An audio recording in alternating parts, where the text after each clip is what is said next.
Well, good evening, everyone, and welcome to tonight's discussion of our Bible readings from the New Testament.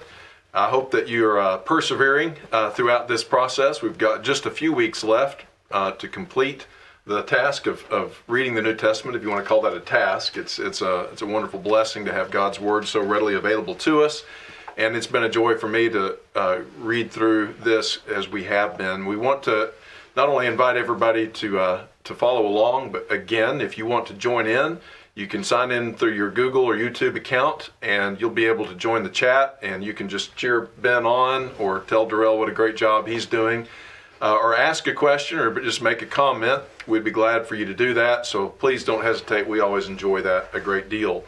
We're kind of entering into the home stretch of this, and we have either 2 or 3 more sessions after tonight planned, depending on some decisions we make. But tonight we're going to look back to what we missed because of the rain. What a difference a week makes. I mean, the weather today is gorgeous. Last week we literally had to cancel because we couldn't get here. So things have turned around for the better. But we missed our study of Hebrews. We missed our study of 1 Peter. And those are such significant books. We wanted to just really quickly hit a couple of things there. You know, and we'll do that and then get into the Gospel of Mark, which we've been reading this week. And then for the next week, we'll take a look at the Gospel of John, which is really probably my favorite book in the Bible. And then we'll wrap up maybe with a look at Revelation the week after that. So let's start off tonight by looking into Hebrews. It's a book that was written to first century Christians who were being persecuted and had already been through a lot, and now it seems that persecution had sort of subsided, but now was ramping up again. And you know, that's the way life goes. You push through a hard time, you get through it, and you kind of let your guard down. You think, okay, it's smooth sailing from here on through, and then you sort of see trouble on the horizon again. That's where they seem to have been. And so they were tempted to just say, you know, what's the use? This is just too difficult. It's unnecessary to experience this much trauma. We can just turn back and serve God according to the old law, or just abandon it altogether. And so the writer of Hebrews, recognizing the peril that they're facing, writes to encourage them to persevere and make it through, just as some of their Old Testament counterparts had done. So he gives them a number of exhortations and reasons not to give up, but to keep on keeping on. And I think all of us, maybe at some point, have been tempted to just give it up. I don't know for sure that I can look back in my life. I was thinking about this today, that I have ever personally thought, that's it. I'm quitting my faith and no longer am I going to walk with Jesus. I don't think I've ever been that low, but I've had times when I've wondered whether I wanted to keep preaching or not. So there's been things in my life that have been great challenges, but the thing that I think for me personally has been most encouraging as far as an argument from the book of Hebrews that he gives me to keep on has been Hebrews chapter 4, verses 14 and 15, where he says, "Since we then have a great high priest who has passed through the heavens, Jesus, the Son of God, let us hold fast our confession." You know, we as New Testament Christians sometimes think, well, we don't have priests. But that's not true. We've got the perfect priest. And a priest is, as he goes on to say, someone who can sympathize with you. He can relate to the human. And he also then can relate to God. And Jesus, of course, by his nature of being God and man, is uniquely qualified to serve in this capacity. And the encouragement that he gives them and that I've found helpful is to not give up, but to draw near, especially in time of need, especially when doubts are clouding my mind. The things or the times when I'm most tempted to draw away, I need to draw nearer, remembering that I have a high priest who can sympathize with what I'm going through. He's been there, he's been through that, and I can seek the grace that I need, he says, in time of need. So that sustained me in a number of trials and temptations and kept me going.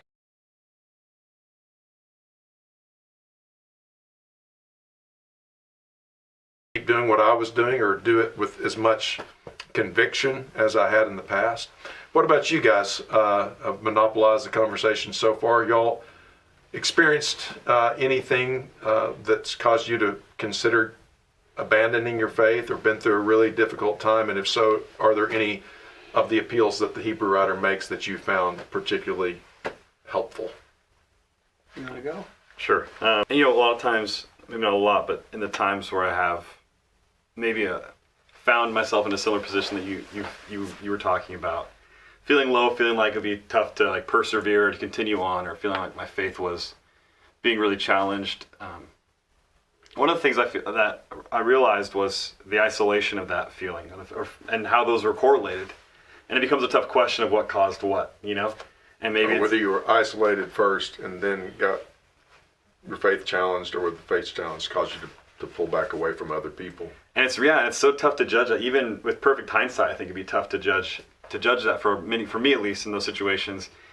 And so an encouragement that I find in Hebrews that's interesting is, as he talks about this peril or this risk they have of falling away, after looking at this example from the Old Testament, from Psalm 95, in Hebrews 3 verse 12, he says, "Take care, brethren, that there not be in any one of you an evil, unbelieving heart that falls away from the living God, but encourage one another day after day, as long as it is still called today, so that none of you will be hardened by the deceitfulness of sin. For we have become partakers of Christ, if we hold fast the beginning of our assurance firm until the end." And it's pretty straightforward, but it's just, maybe it's because I'm just one of the most extroverted people out there, but for me, it just really does seem like the times where my faith is lowest, I need to just humble myself to reach out and tell someone I need help, and tell someone I need to be encouraged. I need someone to help support me and to lift me up. And that isn't always an easy thing. It's funny, at different times in your life, there are times where I was living with my closest friends, and just like having a few guys that were just like always there for me regardless. And then you leave that time in your life and it's like, who's there to lift me up now? And I had to humble myself and reach out to people I didn't know as well. And that process, as time has gone on, it's not always so straightforward as other times in my life. And so just for me, just being kind of humbling myself to ask for help, regardless of whether or not I feel 100% comfortable always doing that, has been a really, just from this passage, I think one of the things that has helped me in times where I feel weak or feel low. Like the way he says, as you read there, but exhort one another, the ESV says, exhort one another every day. Yeah. We're all so much more in need of that than maybe we want to admit, and it's a wonderful thing that God's given us each other to keep on keeping on. Yeah. Darrell, how about you? Well, it may be true for extroverts, but it may even more be true for introverts who don't think they have a need for other people so much. Yeah. But we are social beings, even if we're not extroverts. And introverts may not realize the depth of that need. But it's interesting that you mentioned others around you, because Hebrews 12 says something about others being around you. And they're not necessarily in your immediate presence, but he talks about a cloud of witnesses that have passed on before us. Therefore, since we're surrounded by so great a cloud of witnesses, and of course he's talking about all of those witnesses in chapter 11, all these people who had great faith and did extraordinary things because of their faith. He says, being surrounded by so great a cloud of witnesses, let us also lay aside every weight and sin which clings so closely, and let us run with endurance the race that is set before us, looking to Jesus, the founder and perfecter of our faith, who for the joy that was set before him endured the cross, despising the shame, and is seated at the right hand of the throne of God. So it's kind of like we've passed in front of us, he's passed on the stage in front of us all of these great people who had faith, far from perfect. These were flawed people, but they had one thing in common. They all had great faith. And because of that faith, they were led to do extraordinary things, as I said. And he's basically saying, now that you've got all this cloud of witnesses, you do the same thing. You put one foot in front of the other, you live your life, and if you have the same kind of faith that those people have, the implication is that you have the ability to perform some of those same extraordinary things that those people did. You're in that same company. That's very good. It's like, I've always enjoyed that word witnesses, and I've pointed out that witness can be both someone who is saying something to you or someone who's observing you. And a lot of time, I used to think of that as they were just observing us, but I see it now, I think, in the way you're putting it. They're testifying to us. They went through really hard times, most of them much worse than I've ever been through. And yet they held on to their faith and persevered. And so they're telling me, Lawrence, you can make it. Darrell, you can get there. And Ben, you can find it. And you guys at home too, you can finish this. We need each other. We need Jesus, our great high priest. We need the examples of those faithful ones who've gone before us. And so Hebrews, if you are struggling to just keep going, is a go-to resource that will provide you multiplied examples and reasons to not give up, but continue on serving the Lord. There's nothing better. Well, we also didn't get to talk last week about the book of 1 Peter, which I know, Ben, is one of your favorites. You've done a lot of work in 1 Peter. And Peter says in the book, in chapter 5, verse 12, that he wrote this letter in order to exhort and testify to the true grace of God. So how does Peter's testimony to God's grace in this book help you guys deal with suffering? Ben, I'm sorry, Darrell, you want to go first this time? Ben went first last time. I'll give him a bit of a break here. So in 1 Peter chapter 1, he really starts off the book with some really very strong encouragement for us. And it seems like that the persecution is bearing down hard on the people that he's writing to. And he said in verse 5, who by God's power are being guarded through faith for a salvation ready to be revealed in the last time. In this you rejoice, though now for a little while, if necessary, you have been grieved by various trials, so that the tested genuineness of your faith, more precious than gold that perishes, though it is tested by fire, may be found to result in praise and glory and honor, the revelation of Jesus Christ. The imagery is that of gold as it's going through its purification process. And of course, you know how gold is purified. It goes through the hottest of furnaces, the hottest of fires.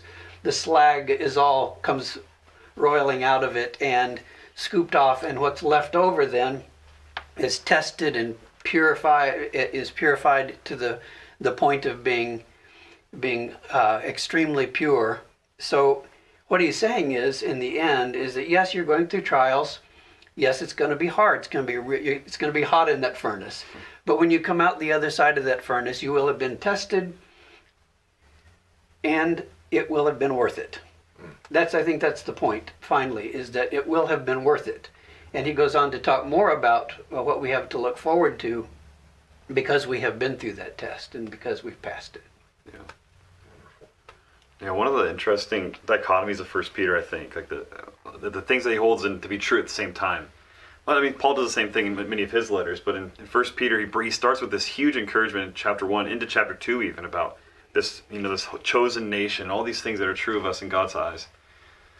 And then he says, well, but while we're here, we have a lot of choices to make. And I think one of the things that helps us as we comprehend that this is God's grace, this is what God's grace looks like, and this is what it might mean for us, is Peter lifts up the fact that we have choices to make, even in situations where it feels like we might not have many decisions to make. In tough marriages, in tyrannical nations, with tyrannical slave masters. That's unbelievable that he called slaves to make decisions, He said, you have a choice to make. And you think there's someone that's telling you to make every choice, but you have a choice of how you're going to do that. And, it's not here to comment on the good or the ills of slavery, although that's maybe a discussion, but it really is just there to comment on the fact that even if you feel powerless, God empowers you to make a choice about your existence in this life. And I feel like, as I've thought about Peter a lot, this kind of few sentence summary has come to my mind where it seems like he says, we are God's children, and when we willfully submit to suffering for others, we just might show the true grace of God, much like Christ did. And I think that's what he does to help us with suffering, is that he lifts up the fact that we have a choice in the midst of it. And we feel like, why is this going on? Why doesn't God help me? Why is this going on? Why is everything going against me? Why can't anything change? And really what we should think is, well, how can I show God's grace And maybe this opportunity, this hardest time in my life, is actually a time where I can show somebody else just how gracious my God is, because he's still gracious to me even right now. And other people won't believe that. And we might not believe that. And so that's a question. And I'm not trying to be trite, because I know there's a lot of hard things people go through. I know. But it's an amazing thing that he holds up, that we have this choice in the midst of the hardest times. It's great, and how making the right choices in those moments is what magnifies and glorifies God like nothing else. Thinking about Job, who certainly went through the refiner's fire and made choices in the midst of suffering. There wouldn't have been a book of Job if he had continued on healthy and wealthy throughout all of his days. And I wonder if you could ask Job, would it be better to have been Job untested and happy and healthy and wealthy, or Job at the end of the process where he has been refined, when he's been proven and really been vindicated that he had true faith in God? He would probably tell us if he were here, I would never want to go through that again, and I wouldn't trade it for anything. Yeah. And it does glorify God. People aren't drawn to God because we drive a new car, because we've got a nice house or fancy clothes. That doesn't do anything. But when we suffer greatly and we hold fast to our faith in God and trust him, though he kills me, as Job said, that makes Christ look beautiful, and people are drawn. It's very much like Paul said in 2 Corinthians chapter 12 when he talked about his thorn in the flesh. And he ends up by saying that God's answer to him when he asked for this thorn in the flesh to be removed was, my strength is made perfect in weakness.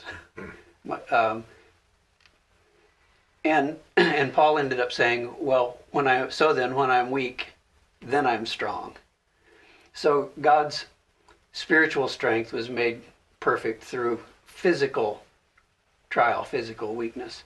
So the physical things that we go through, and I'm not just talking about health-wise, but other kinds of physical trials, bring about a kind of spiritual strength that only can be achieved through those very kinds of trials. You know, this is all just so relevant, and there's never a time when it's not. In the life of a church, you know, the size of Lost River, there's always somebody hurting. There's always somebody going through the furnace of fire. And there's no doubt that there's somebody at home watching right now that's going through a difficult struggle. And we would commend to you, Peter, 1 Peter and Hebrews, and all of these things that we've referred to, and know that you're not alone. God has not forgotten about you, that the people who wrote the New Testament were people who were exempt from suffering and pain, and that didn't cause them to abandon their faith. It gave them a reason why their faith was so important. And so we want you to know that we care about you and what you're facing, as God clearly does by giving us these wonderful books. Absolutely. Well, this week we have been reading another gospel. There's 4 gospels, and Mark is often believed, and most scholars think, was the first or the earliest of the gospels to have been written. Probably written in the 60s, so within just a few decades of Jesus' life, and within living memory of his life. And tradition holds that it was written by a man by the name of John Mark, who was a companion of Paul's, we know, and thought to have been a close companion of Peter's. And many people think that it's probably really Peter's gospel penned by John Mark, who would have been was thought to have been a wealthy from an aristocratic family, and had been trained perhaps to write in the simple Greek in which the book is written. So, with all that being the case, he kind of approaches the book, I think, in 3 parts. He sort of introduces it by saying, who is Jesus? And Jesus encounters all these different circumstances and does all these things sort of in rapid fire succession, and everybody's reacting. Who is this? Who is this? What can this be? And then there's a transition that we're going to come to at the point of transfiguration, at the point of Peter making a confession about who Jesus is. And then there's the second section about what it means then to be a disciple of Jesus. What are the costs associated with being close to him? And then finally he wraps it up in chapters 11 through 16 about how Jesus becomes king. and it's not what anybody would have expected. So with that big sweeping overview of the book, let's focus on this first section first, the first 8 or so chapters. And Darrell, is there a story or an episode or event that takes place here that you find significant in revealing something to you about who Jesus is?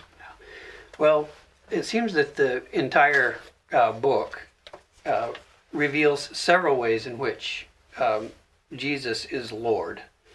Okay. He appears as Lord of demons, because if Jesus comes right out of the gate casting out demons, he comes right out of the gate healing diseases. So Jesus is Lord over physical health, over disease. He's also Lord over the elements. He commands the sea, and the sea does what he says. I love that one. Yeah. I've been thinking, I don't mean to interrupt you, but Oh, I'm that's going okay. to. Just because of all the study I had to do for the first lesson in our series on science and the Bible, I got back into my, physics and all that. And what are the elementary forces in nature and the particles and all these things. And it's really interesting with Jesus presented as the master of creation, and that he controls all of those almost indescribable forces and mechanisms. It's just fascinating. It was a fascinating thing for me to read through that again now, in having thought about that. And I know as a scientist, that's probably something that really strikes you as well. Yeah, I mean, the number of different forces that come together in a sea swell is phenomenal, and Jesus was able to command all of them with the words of his voice. That is and the people around him remarked when they saw that happen, "Who is this?" Yeah. Well, there's one particular passage in Mark that I wanted to point out, though, in Mark chapter 2, because I might have missed this one, but while we're talking about the lordship of Jesus, it says in verse 23, "One Sabbath he was going through the grain fields, and as they made their way, his disciples began to pluck heads of grain. The Pharisees were saying to them, 'Look, what they're doing, what is not lawful on the look, why are they doing what is not lawful on the Sabbath?' And he said to them, 'Have you never read what David did when he was in need and was hungry? He and those who were with him, how he entered the house of God in the time of Abiathar the high priest, and ate the bread of the presence, which it is not lawful for any but the high priest to eat, and who also gave it to them who were with him. And he said to them, the Sabbath was made for man, not man for the Sabbath.' But then he says, 'So the Son of Man is Lord even of the Sabbath.'" It has taken me a while to come to a fuller realization of what that passage is actually saying. But if you think about it, Jesus was God before the foundation of the world. Jesus was there as God when the Old Testament laws were penned, when the Sabbath was invented, when the world was formed. Jesus was there on the original Sabbath. He's the one who created that Sabbath. He's the one who he was part of the God who rested on that Sabbath. And now they're criticizing the one who created the Sabbath because he's not resting according to their traditions the way he should be resting on the Sabbath. And that is just the height of irony, it seems to me like. Now he's coming back to them and he's saying, "Guys, you don't realize who you're talking to. You don't know who I am. Don't you know that the person you're talking to is actually the Lord, the master of the Sabbath?" Well, I probably would have totally missed that if he hadn't pointed it out to us. So among all the other things that Jesus is Lord over, he's Lord of all of those things that led up to his very existence and the purpose for his being on earth, and the culmination of who he became when he was resurrected from the dead and went back to sit at the right hand of the Father. All of those things were part of what Jesus helped to put into motion right from the beginning, the foundation of the world. What it seems in that story that there was a fundamental difference then between what Jesus envisioned the significance of the Sabbath being and what the Pharisees saw the Sabbath as being. Yeah. What did they see? What did they miss that Jesus, as Lord of the Sabbath, saw? Well, he does say that the Sabbath is for man and not man for the Sabbath. Okay. They saw it, I think, as a religious observance, another rule to follow, another box to check. And he's saying it was more than that. It had an intent and a purpose for those who observed it for their own benefit. And now you're basically telling people that they can't enjoy the benefits on the Sabbath. It's like a guy one time told me it's against the law to go 1 mile an hour over the speed limit, even if you've got somebody who's dying in the back seat of your car you're trying to get him to the hospital. And I said, well, what's the purpose for having a speed limit? And he said, it's to keep people from dying. I said, okay, so you're going to say, I think you get the point. Yeah. We get our scruples wound around our axles such that we end up violating the very principle that we're trying to establish. Yeah, exactly. Didn't understand the grace of God. That was a grace. The Sabbath was a grace. It was a gift. Take a day off. Yeah, exactly. It's like, it's so simple, but they had to get some kind of endorphin kick off of doing it the right way. You know, and I think that's the trap and I harp on this a lot anymore because I think I've struggled with it personally, but as religious people, and we are conservative religious people, it's easy to become, we want to affirm religious laws and principles and regulations and rules because we see the world kind of flouting these things, and we see the harm that comes from that. But it's easy to fall sort of into this Pharisaical mindset where that God gave us, these rules and regulations and these principles were given ultimately to benefit, to be a blessing from God for us, and we have this weird tendency to turn it into a burden, to turn it into an obstacle, to make it difficult and harder. And sometimes we feel like, well, the harder the better, because that proves all the more the strength of your faith. And over and over again, I think you just see Jesus really attacking that mindset. And no, as you guys pointed out, the Sabbath was given to bless, to help man, and you've turned it into the most arduous and technical and difficult day of the week. Everybody's like, oh no, it's the Sabbath again. I can't wait till it's the next day so I can get back to work. And when religion becomes that for us instead of our rest, Jesus' invitation, come to me who are weary and heavy laden. I've come to give you Sabbath. I've come to give you rest. So, great.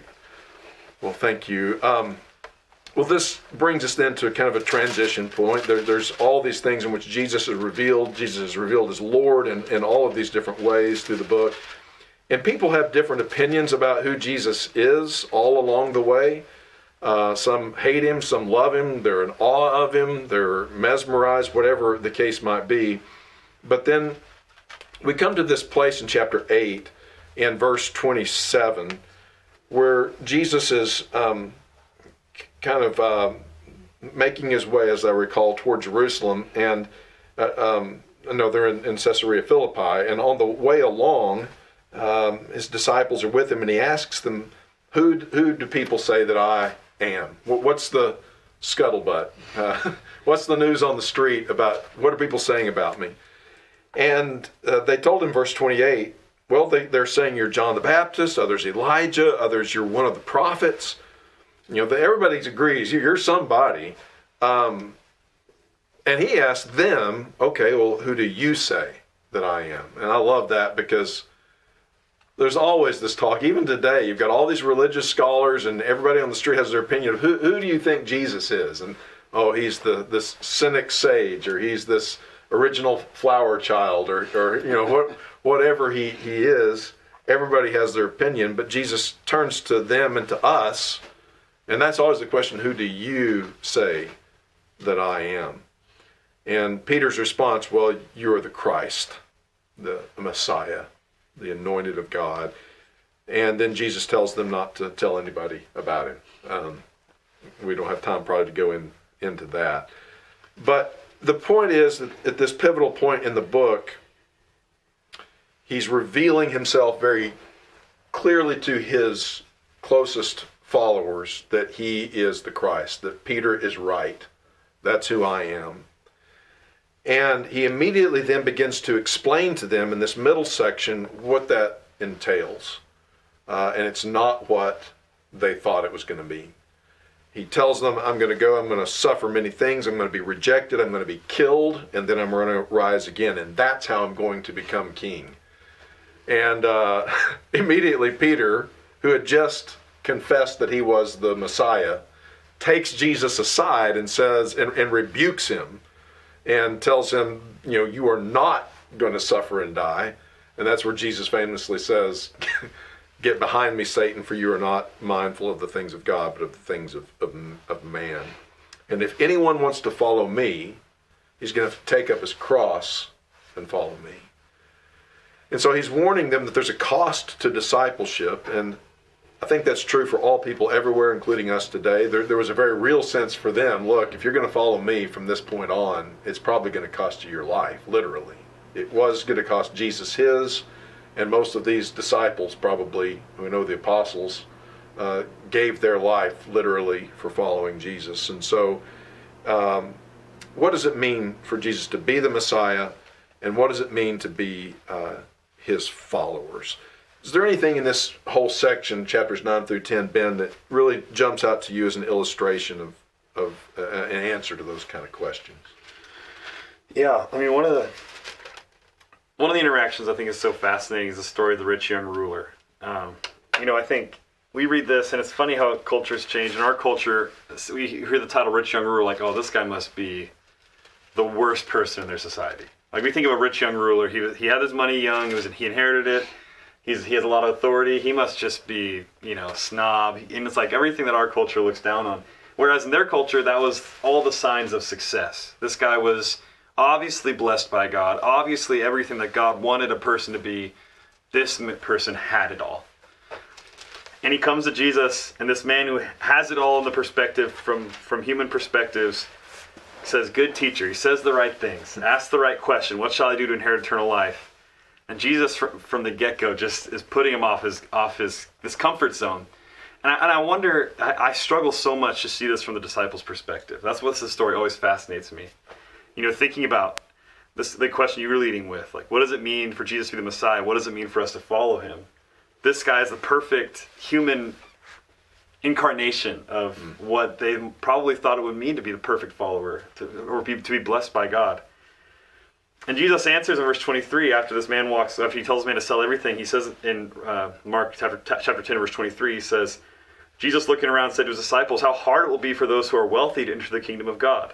And the disciples were amazed at his words. But Jesus answered again and said to them, children, how hard it is to enter the kingdom of God. It is easier for a camel to go through the eye of the needle than for a rich man to enter the kingdom of God. They are even more astonished and said to him, then who can be saved? Looking at them, Jesus said, with people, it's impossible, but not with God, for all things are possible with God. And Peter began to say to him, behold, we have left everything and followed you.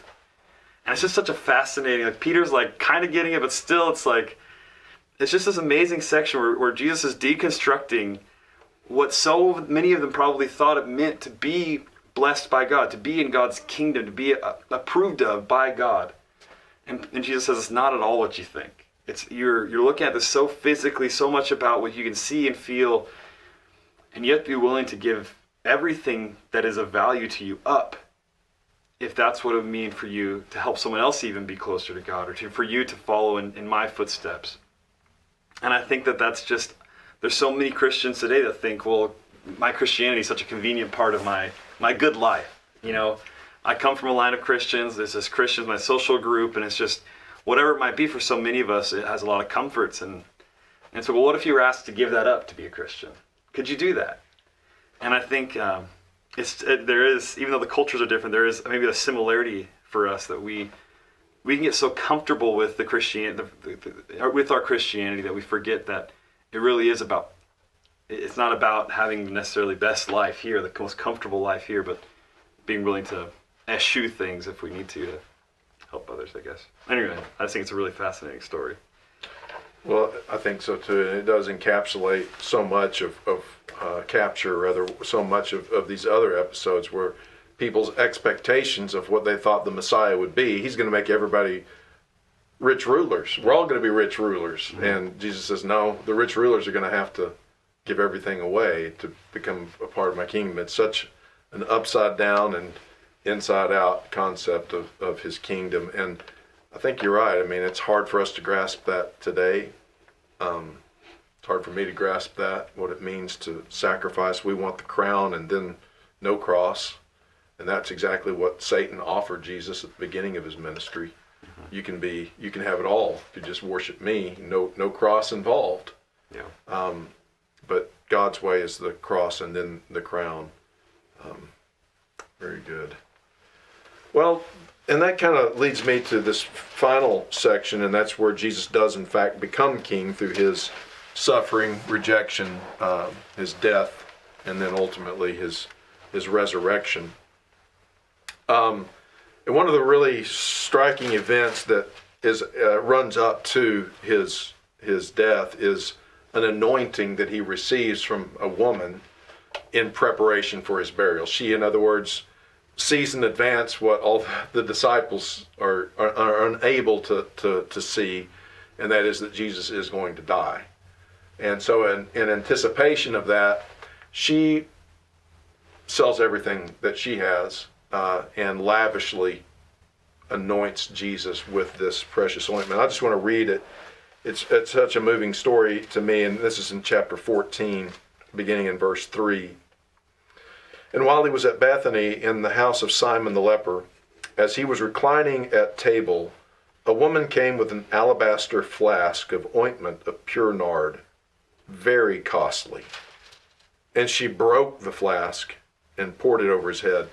When I was a kid, I got a piggy bank. Did you ever get a piggy bank as a kid? You put the coins in. The only way to get them out was to break it open.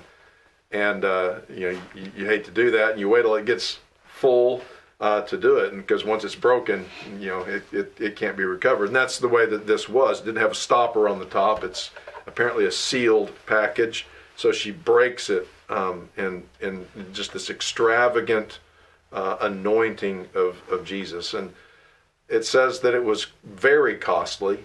It was made of pure nard. This is fascinating. Nard can only grow at in excess of 10,000 feet elevation. It's primarily found in the Himalayas.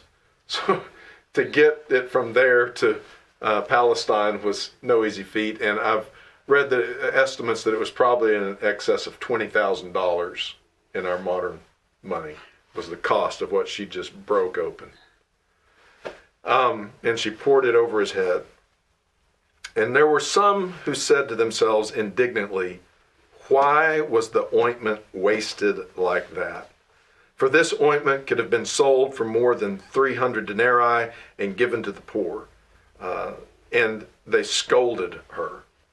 I'm sympathetic with that. I don't like seeing things wasted, and I'd like to think I wouldn't, but I can sort of see myself in that story being one of those people who just thought that's just crazy. I can't believe you just did that. But Jesus, it doesn't seem that it bothered her. She wasn't concerned about their opinion. And Jesus, whose opinion did matter, said, "Leave her alone. Why do you trouble her? She has done a beautiful thing to me. For you always have the poor with you, and whenever you want, you can do good for them. But you will not always have me. She has done what she could. She has anointed my body beforehand for burial. And truly I say to you, wherever the gospel is proclaimed in the whole world, what she has done will be told in memory of her." So Jesus thinks pretty highly of her. He has a different opinion than those who scolded her. And I love the word beautiful. He says she has done a beautiful thing. And it moves me to think about, what costly sacrifice this alabaster flask maybe is almost like symbolic of her life, and she just breaks the whole thing open to pour out a beautiful anointing on Jesus at great personal cost and sacrifice. And I ask myself, what am I doing for the Lord that is beautiful? What am I doing for him that's costly? And she did so in faith, anticipating his burial. And he says that that was her motive in doing it, and she was doing what she could. So she had insight and faith that the others missed. I think it's fascinating too, a little bit later in the same chapter, Jesus is going to take bread and break it, and he's going to take wine and he's going to pour it out, just sort of like this flask is broken and poured out. And he's going to tell them that it was the pouring out of that blood is his blood given for the new covenant for many.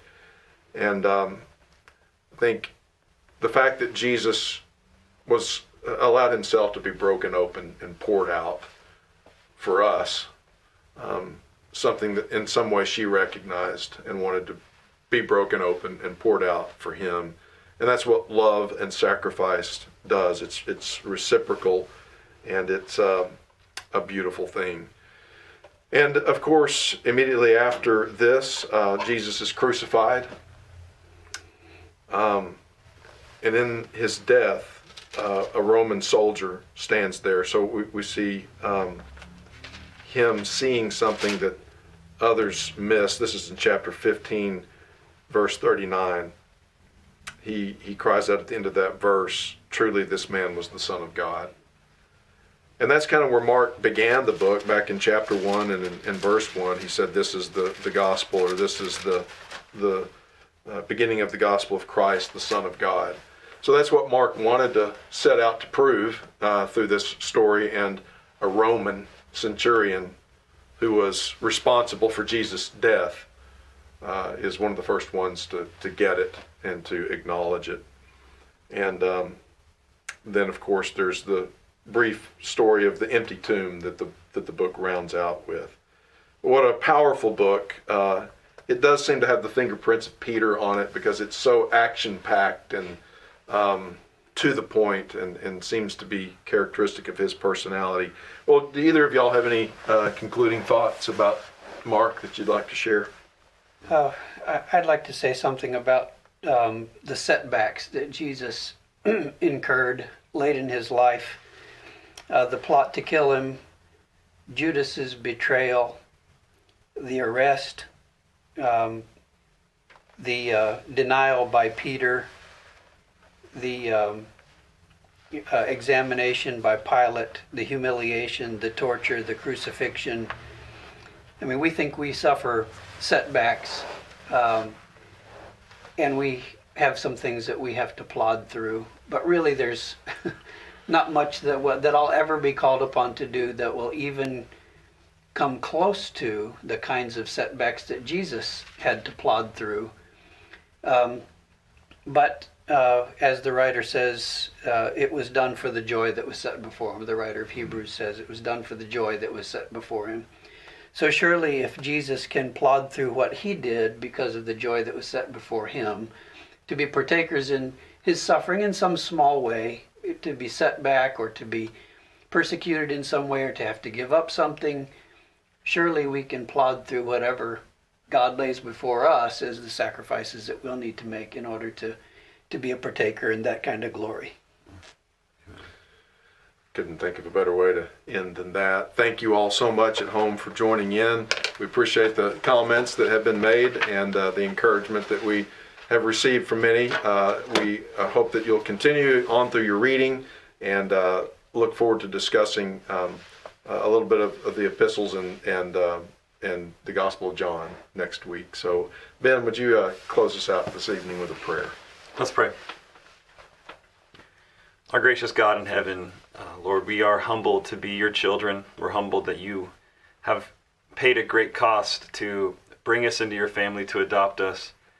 And Father, as we meditate upon you, as we think about all the characteristics that you have revealed to us about who you are and the way you've treated us, Father, your goodness, your kindness, your love and your mercy, your holiness, your purity. There are so many more, Lord, but as we think about you, we have come to trust in you, Lord, because of how good you are towards us. And as we've looked at thought about briefly these letters, these books tonight, these books of the Bible, your word you've given us, Lord, we've been impressed again that you are a God who is nearby, who will pull us through the difficult times, who will lift us up through our sufferings, Father, and who is so intimately aware of our what we're going through, and who feels for what we are feeling, because you have yourself suffered through the death of your Son, through the life of Christ. And Father, please help us to dwell on these things and to be empowered by the gift that you give us of life in your Son. Lord, all these things we pray through Jesus Christ. Amen. Amen.